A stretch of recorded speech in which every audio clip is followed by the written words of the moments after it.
আমি জানতাম তোমার দ্বিতীয় বিয়ে করার শখ আছে, তাই বলে একটা গ্রামের মেয়েকে নিয়ে এসেছো। ছি ছি ছি ছি, তোমার রুচির এত অধপতন হয়েছে। কবিতা, ওর নাম ময়না, ও আজ থেকে আমাদের বাসায় থাকবে। না না না না, এটা তো হবে না। এই ববিতা কখনোই সতীনের ঘর করবে না। তুমি এখন এই মুহূর্তে ওকে আমাদের বাসা থেকে বের করে দাও। আহা ববিতা, ওর বাবা মারা গেছে, ওরে আমি আশ্রয়ের জন্য এখানে নিয়ে এসেছি। তার মানে তুমি দ্বিতীয় বিয়ে করোনি? তোমার মতো সুন্দরী বউ থাকতে আরেকটি বিয়ে আমি কি করে করি বলো? এতক্ষণে তুমি একটা সঠিক কথা বলেছো। আমার মতো সুন্দরী আর কে আছে? ববিতা, তুমি ওকে ভিতরে নিয়ে যাও, আমি একটু ফ্রেশ হয়ে আসছি। না না, তুমি কোথাও যেতে পারবে না। তুমি ওকে আগে এই বাসা থেকে বের করো, তারপরে তুমি রুমে যাবে। ববিতা, ওই একটা এতিম মেয়ে, দুনিয়াতে ওর কেউ নেই, ওই কোথায় যাবে? এটা আমি কি জানি ও কোথায় যাবে? এটা আমার বাসা, এটা কোনো এতিমখানা না যে তুমি যাকে তাকে রাস্তা থেকে ধরে এনে আমার বাসায় আশ্রয় দিই। ওহ মম ড্যাড, তোমরা কি শুরু করেছো?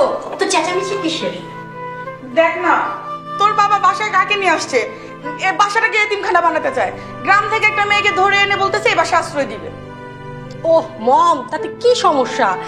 একে আমাদের বাসায় কাজের মেয়ে হিসেবে রেখে দাও। আর শোনো, তোমরা চেঁচামেচি করো না, আমার পড়তে ডিস্টার্ব হচ্ছে। ও কাজে মেয়ে হতে যাবে কেন? কেন হবে না? কেন? এই মেয়ের যদি আমার বাসায় থাকতে হয়, কাজের মেয়ে হয়ে থাকতে হবে। আর না হয় তুমি ওকে যেখান থেকে এনেছো ওই গ্রামে রেখে আসো, যাও। তোমরা মা মেয়ে মিলে এই অনাথ মেয়েটির সাথে যা শুরু করেছো, তোমাদের বিবেক বলতে কি কিছু নেই? তোমার যদি ন্যূনতম বিবেক থাকতো তাহলে তুমি এই মেয়েটাকে বাসায় নিয়ে আসতে না। চাচা, আমার আপনাকে বাড়িতে কাজের মেয়ে হয়ে থাকতে কোনো আপত্তি নেই, কিন্তু আপনি আর চাষির লগে ঝগড়া করেন না।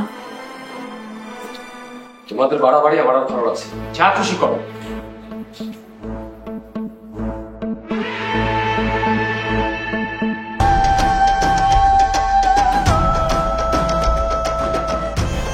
এই, তোমার নামটা কি জানো? ময়না। আচ্ছা ময়না, তুমি আমার এই আইফোনটা রাখো তো। এটাই আইফোন? ইয়েস, এই আইফোন আমার বয়ফ্রেন্ড আমাকে গিফট করেছে। এখন থেকে কি এটা আমি চালামো? হোয়াট? তোমার কি মাথা খারাপ হয়েছে? তোমার মতো গ্রাম্য খ্যাত মেয়েকে আমি আইফোন চালাতে দিব? তাইলে এই ফোন আমারে দিছেন কেন? আমার মম আমার ফোন চালানো পছন্দ করে না। এই ফোনটা যেন নিরাপদে থাকে, তাই তোমার কাছে রাখতে আসলাম। আমার যখন দরকার পড়বে তখন আমি নিয়ে যাব। কিন্তু ম্যাডাম যদি জানতে পারে যে আমার কাছে ফোন আছে? তাহলে আর কি, তোমাকে এই বাড়ি থেকে লাথি মেরে বের করে দিবে। ম্যাডাম, আপনার ফোন আপনি নিয়ে যান, আমি এত বড় রিস্ক নিতে পারবো না। শোনো, মম আমার কথা তোমাকে এই বাড়িতে আশ্রয় দিয়েছে। মমকে যদি আমি কাজের লোকের কথা না বলতাম তাহলে তুমি কি এই বাড়িতে থাকতে পারতে না। যেহেতু আমার জন্য তুমি এই বাড়িতে আশ্রয় পেয়েছো, সেহেতু আমার কথা মতো তোমাকে চলতে হবে। ঠিক আছে, এই ফোনের কথা কেউ জানবো না। খবরদার, কেউ ফোন দিলে কল রিসিভ করবে না। আচ্ছা ঠিক আছে, আমার অনেক ঘুম পাইছে, আমি ঘুমাইতে গেলাম।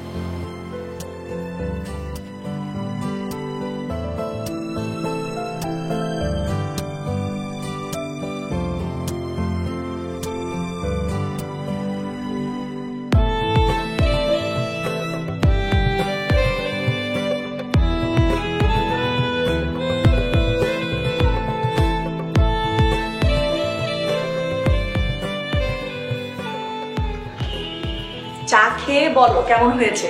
আজকে আমি নিজের হাতে তোমার জন্য চা বানিয়ে এনেছি। বাবা, সূর্য আজ কোন দিক দিয়ে উঠলো? এইভাবে বলছো কেন? বিয়ের প্রথম দিকে আমি তোমার জন্য কি কম চা বানিয়েছি নাকি? তখন তো নতুন বিয়ে হয়েছিল, তাই। এরপর তো অনেকগুলো বছর পার হয়ে গেল, নিজের হাতে কিছুই করনি।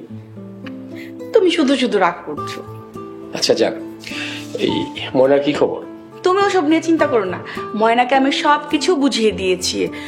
চিন্তা করলাম যে কালকে এসেছে, আজকে একটু রেস্ট নেক, স্টোর রুমে ঘুমাচ্ছে।